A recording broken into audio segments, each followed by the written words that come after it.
Rough ఆడించేస్తారంట. ఏం ఆడిస్తారు? ఏం ఆడిస్తారు?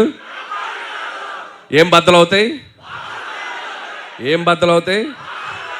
మరి పండక్కి అన్నీ మీరే చేయాలి. మీ సో అండ్ ఈ సినిమాలో టీం అందరూ కష్టపడి పనిచేశారు. అండ్ టీం అందరి గురించి నేను ప్రీ రిలీజ్ ఈవెంట్లో గట్టిగా వాళ్ళ గురించి మాట్లాడతాను. అండ్ అలాగే బీమ్స్ గురించి ప్రత్యేకంగా చెప్పాలి. సో ఒక్కొక్క సాంగ్ మీరు ఎంత సెలబ్రేట్ చేశారు. మీసాల పిల్ల సాంగ్ యూట్యూబ్ని షేక్ చేసింది, 100 మిలియన్స్ పైగా ఇంకా బాగా వెళ్తుంది. అలాగే మన శశిరేఖ సాంగ్, అలాగే మొన్న వెంకటేష్ గారితో వచ్చినటువంటి సాంగ్ పండగ సాంగ్. సో అన్ని సాంగ్స్ మాస్కి అటు అందరికీ, ఫ్యామిలీస్కి, పిల్లలకి అందరికీ నచ్చుతున్నాయి. అండ్ సంక్రాంతికి వస్తున్నాం అనేది నా కెరీర్లో ఒక స్పెషల్ ఫిలిం. అది లాస్ట్ ఇయర్ సంక్రాంతికి వచ్చి ఎంత సెన్సేషన్ అయింది, మీ అందరూ థియేటర్స్లో ఎంత సెలబ్రేట్ చేశారని ఇంకా మర్చిపోలేను.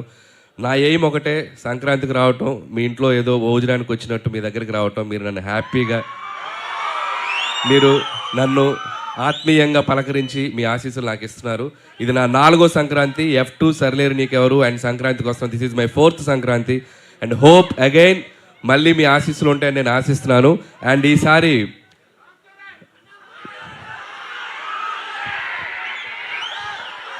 రామ్ చరణ్ గారిదా యూట్యూబ్ షేక్ చేస్తుంది కదా చికిరి, వస్తున్నారు పెద్ద.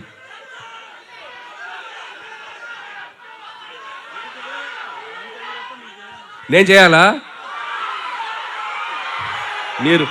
మీరు ఇది బాక్స్ ఆఫీస్ దగ్గర ఎరగతేయండి, తర్వాత అక్కడికి వెళ్ళిపోతాను, ఇబ్బంది ఏం లేదు.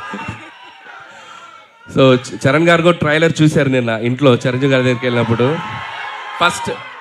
ఫస్ట్ చూసి ఆయనే చాలా ఎక్స్ట్రాడినరీ అని చెప్పారు చరణ్ గారు. సో అలాగే మెగా అభిమానులు అందరూ మనం మెగాస్టార్ చిరంజీవి గారిని ఎలా సెలబ్రేట్ చేసుకోవాలనుకుంటున్నామో ఈ సినిమాతో మీరు కంప్లీట్గా ఫ్యామిలీస్తో, పిల్లలతో అందరితో రండి. మీరు హ్యాపీగా కడుపు నిండా